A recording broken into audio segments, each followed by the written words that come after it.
നിലമ്പൂരിലെ പൊതുയോഗത്തിൽ 50 കസേരകൾ ഇടുമെന്ന് പി വി അൻവർ എം.എൽ.എ. താൻ വിളിച്ചാൽ ആയിരക്കണക്കിന് സഖാക്കൾ വരും.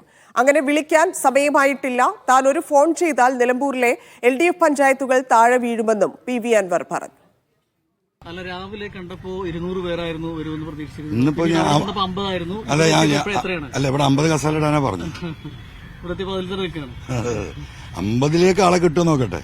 ഇന്നലത്തെ ജില്ലാ സെക്രട്ടറി പറയുന്ന കേട്ടില്ലേ, മലന്ന് കിടന്ന് തുപ്പുകയാണ് അല്ലേ? അപ്പൊ ആരാണ് മലന്ന് കിടന്ന് തുപ്പുന്നതല്ലേ ജനം തീരുമാനിക്കട്ടെ. ഞാനൊന്നും പറയുന്നില്ല.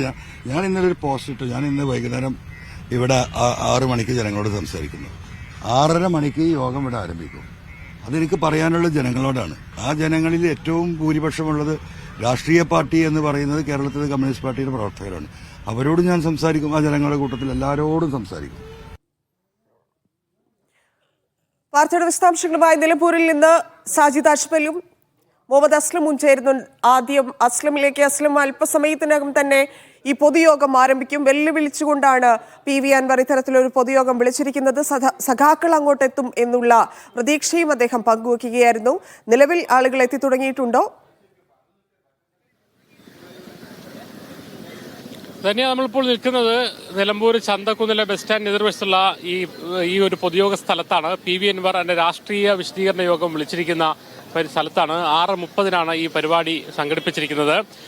CPM-നെ വെല്ലുവിളിച്ചുകൊണ്ട് നേരത്തെ ആദ്യഘട്ടത്തിൽ മുഖ്യമന്ത്രിക്കും പോലീസിനുമെതിരെ വെളിപ്പെടുത്തലുകൾ നടത്തി മുന്നോട്ട് പോയി. തുടർന്ന് അങ്ങോട്ട് CPM-നെ തന്നെ നേരിട്ട് വെല്ലുവിളിച്ചുകൊണ്ട് പി വി അൻവർ ഇറങ്ങിയതിനു ശേഷം മാധ്യമങ്ങൾ വാർത്താ സമ്മേളനങ്ങൾ നടത്തുന്നു. അതേസമയം ജനങ്ങൾക്കിടയിലേക്ക് ഇറങ്ങുന്നു താൻ എന്ന് പറഞ്ഞുകൊണ്ടാണ് ആദ്യ പൊതുസമ്മേളനം നിലമ്പൂരിൽ സംഘടിപ്പിച്ചിരിക്കുന്നത്. ഇത് വൈകിട്ട് 6:30 നടക്കാൻ തീരുമാനിച്ചിരിക്കുന്നത്. നമുക്കറിയാം, ഇപ്പോൾ തന്നെ ആളുകൾ വിവിധ സ്ഥലങ്ങളിൽ നിന്ന് തന്നെ എത്തിച്ചേർന്നിട്ടുണ്ട്. ഇപ്പോൾ തന്നെ ആളുകൾ ഇവിടെ എത്തിയിട്ടുണ്ട്. നിലമ്പൂരിൽ മാത്രമല്ല, മറ്റു സ്ഥലങ്ങളിൽ നിന്ന് വരെ എന്താണ് അൻവർ പറയുന്നത് എന്ന് കേൾക്കാൻ എത്തിച്ചേർന്നത്. അതുകൊണ്ട് തന്നെ ഏറെ ശ്രദ്ധാകേന്ദ്രമായി ഇന്നത്തെ ഈ പരിപാടി മാറുമെന്ന കാര്യത്തിൽ ഈ ഒരു വേദി കാണുമ്പോൾ തന്നെ നമുക്ക് മനസ്സിലാക്കാൻ കഴിയുന്ന കാര്യമാണ്.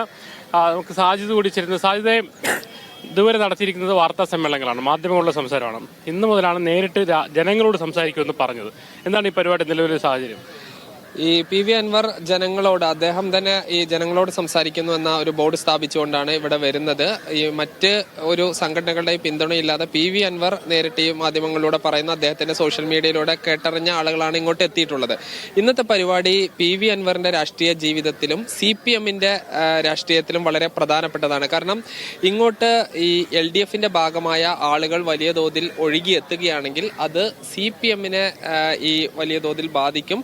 CPM ജില്ലാ സെക്രട്ടറി ഇന്നലെ നടത്തിയ ഒരു പ്രസ്താവനയുണ്ട്. ഒരു പൊതുയോഗം നടക്കുമ്പോൾ അവിടെ ആർക്ക് വേണമെങ്കിലും പൊതുയോഗം കേൾക്കാൻ വരാം.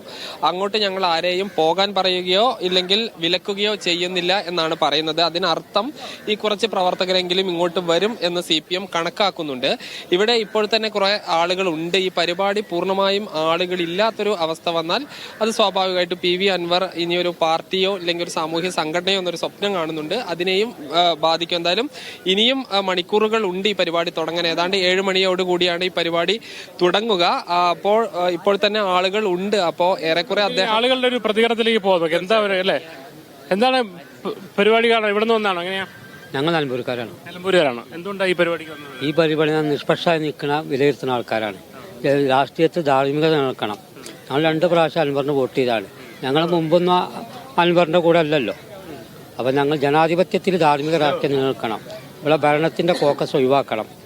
ഏതെങ്കിലും രാഷ്ട്രീയ പാർട്ടിയുടെ ഭാഗമാണോ? അല്ലല്ല, ഞങ്ങൾക്ക് നിഷ്പക്ഷമായി നിൽക്കുന്ന ആൾക്കാർ. നിലപാടെടുത്തുകൊണ്ട് അൻവറിനെ പ്രസംഗം 2 പ്രാവശ്യം വോട്ട് ചെയ്ത ആൾക്കാർ. 2 പ്രാവശ്യം വോട്ട് ചെയ്താണ് ഞങ്ങൾ അൻവറിന്.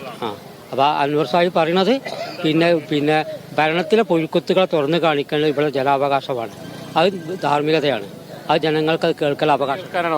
നിങ്ങളും ഇങ്ങനെ ഇവിടുത്തെ നാട്ടുകാരനാണോ? അതോ അല്ല, ഞാൻ മംഗളമണ്ഡലത്തിൽ നിന്നാ. മംഗളമണ്ഡലം. എന്തുകൊണ്ടായി വന്ന പരിപാടിക്ക് വേണ്ടിട്ട്? പരിപാടി അവൻ പറയുന്ന കാര്യല്ലേ, അത് കേൾക്കാൻ വേണ്ടി തന്നെ. അവൻ പറയുന്ന കാര്യല്ലേ, പിന്നെന്താ? അവന്റെ മകൾക്കും മരുമകൾക്കും വേണ്ടിയിട്ടല്ലേ ഈ ഭരണം കൊണ്ടു കിടക്കണേ. അല്ലെങ്കിൽ ഇപ്പൊ ADGP ആ പൂരം കലക്കിയതൊക്കെ എന്ത് പറഞ്ഞു തുടങ്ങിയ അങ്ങനത്തെ ഓരോരോ കാര്യങ്ങൾ അവൻ പറയണത് വളരെ കറക്റ്റാ.